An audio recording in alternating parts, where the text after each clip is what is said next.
two weren't the only ones in the middle of a lip-syncing scandal in the early 90s.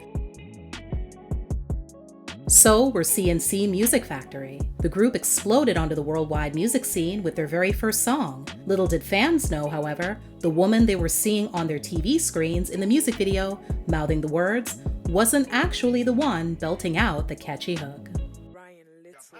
American musical group C+C Music Factory was formed in 1989 by Johnson City, Tennessee-born David Cole and Brooklyn, New York native Robert Clavelis. They became friends in the late 80s when they both performed at Better Days, a historic dance club in Manhattan, with Robert as the resident DJ and David as the resident keyboardist.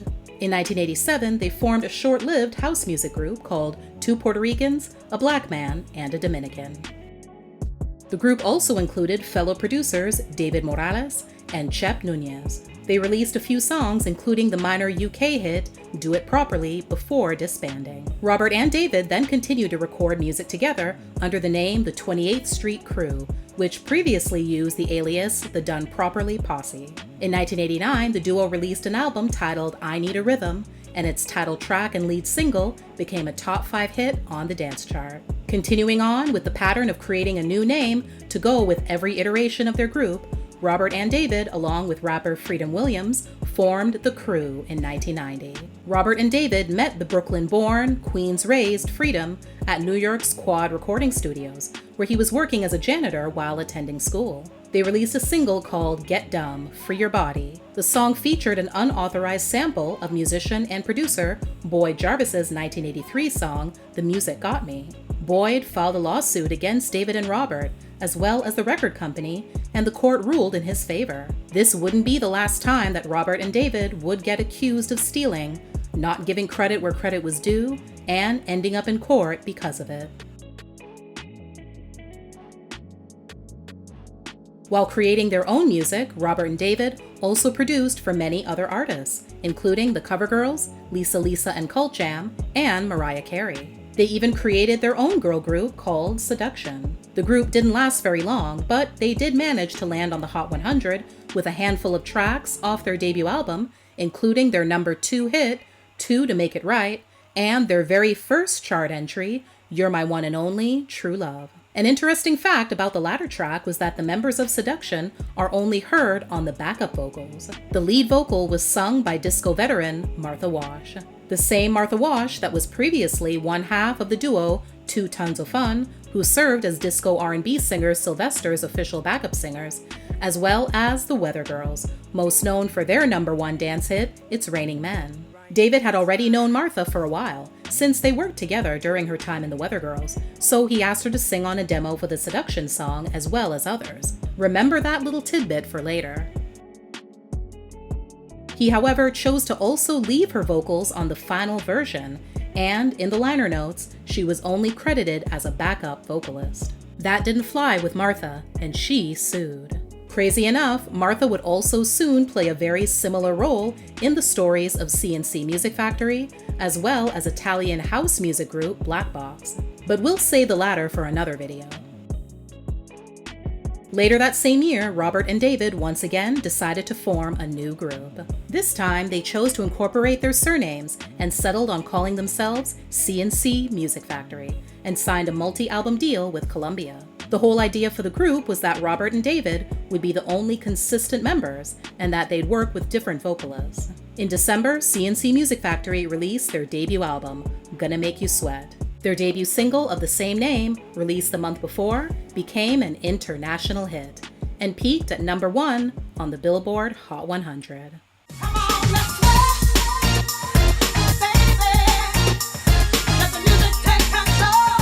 The song also featured a rap by Freedom, former member of their previous group, The Crew, as well as an unknown artist who would make herself known through the courts.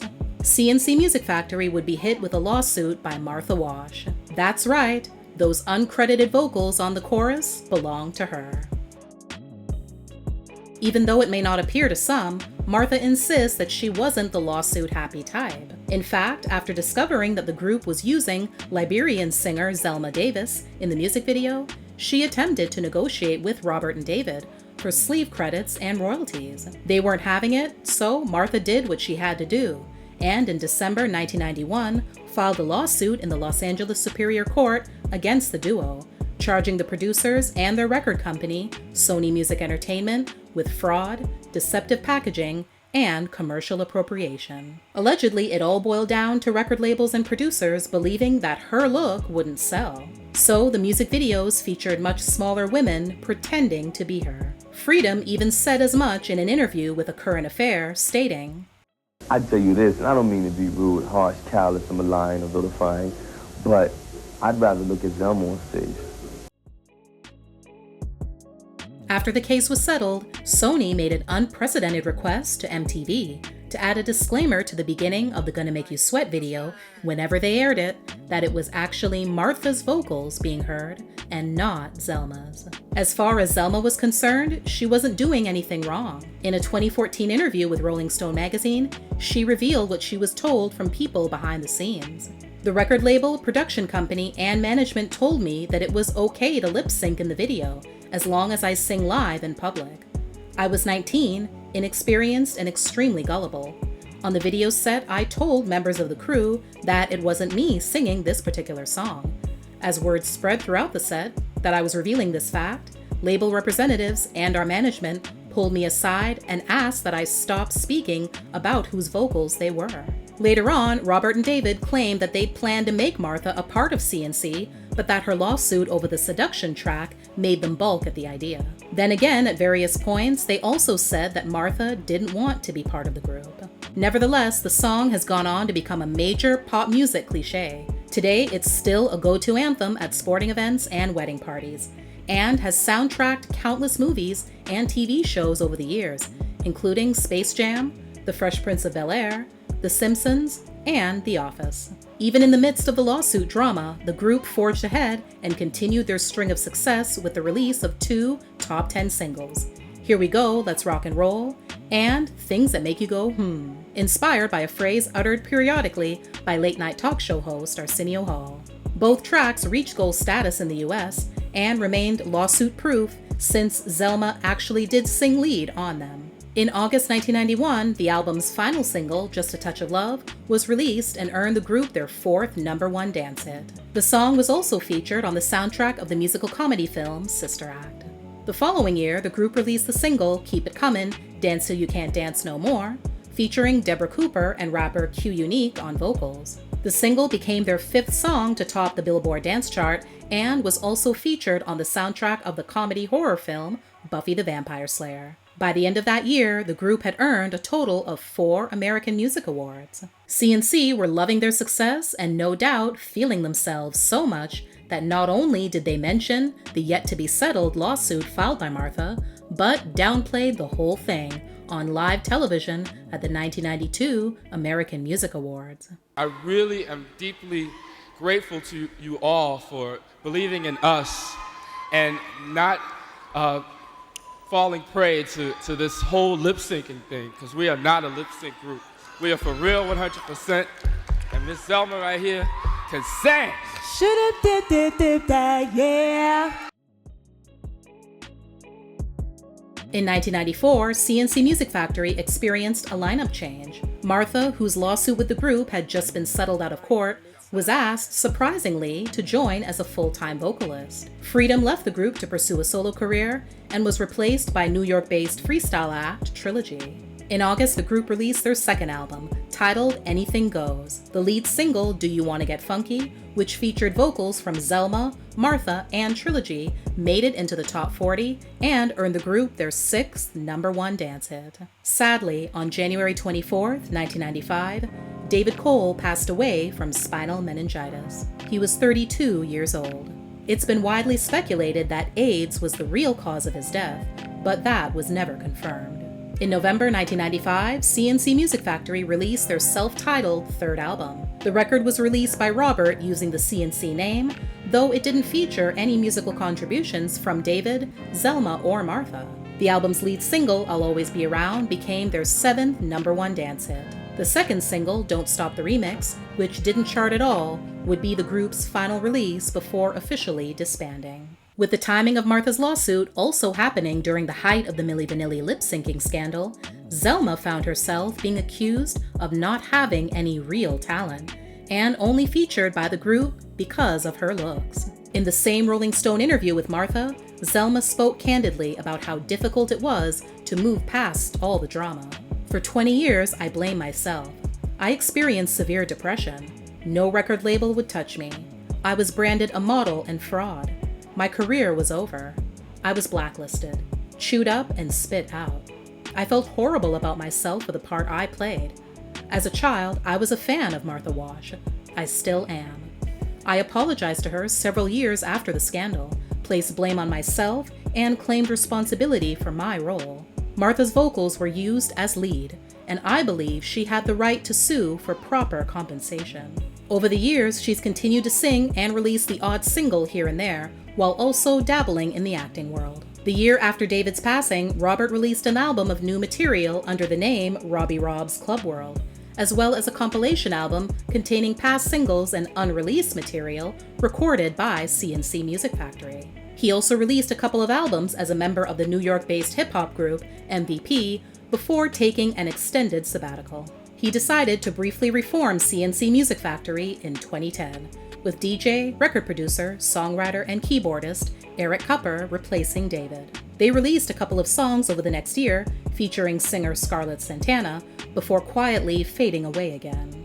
He popped back up 5 years later for the first time as a solo artist, with the release of the track Set Me Free, featuring vocals by Kimberly Davis of the band Chic. His latest effort came in 2021 when, after some encouragement from his teenage son, he decided to get back to making music again. He produced and released the song Yo Soy Latino, Vamos a Bailar by Latinos del Mundo. Freedom released his self-titled solo debut album, and only one to date, in 1993.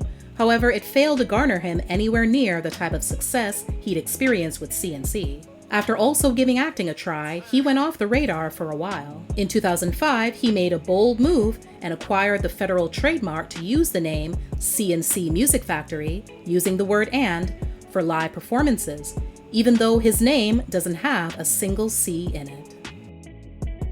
He was apparently able to accomplish this because he'd been performing solo shows across the country under the group's name since the late 90s, essentially establishing common law trademark rights. Another fact in Freedom's favor was neither Robert nor David trademarked the name back in the 90s when they came up with it.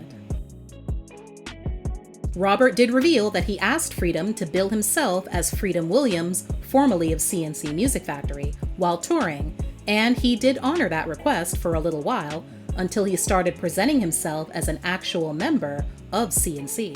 By 2014, Freedom had renewed his trademark to C+C Music Factory with an ampersand. He now owns the trademark rights for the name for all related efforts, not just live performances. Founding member Robert was understandably furious about it, and let his feelings be known in a lengthy Facebook post in July 2016. In the letter, he revealed that he's prepared to take the matter to court and asks Freedom why he's stealing and profiting from their hard work. How did Freedom respond? By blocking him. According to Robert, Freedom signed a contract to become one of C+C Music Factory's featured artists. Under the terms of that contract, which was essentially an open-ended development deal, he and David would provide Freedom with opportunities to record and perform with their group, as well as other groups that they managed. The agreement did not frame Freedom as a founder or owner of the group. That designation was reserved exclusively for Robert and David. As of the making of this video, there doesn't appear to be any evidence that Robert did file any kind of lawsuit on Freedom. In the summer of 2019, Freedom made a definitive response about the issue to whatsup.com. "I'm the only one that really kept going. He's not an artist. He doesn't perform, and he quit the business. Once you quit the business, if you own a trademark, you lose it. He's semi-retired. He wasn't using it. He got mad because he wanted to have it. He wants me to give him money.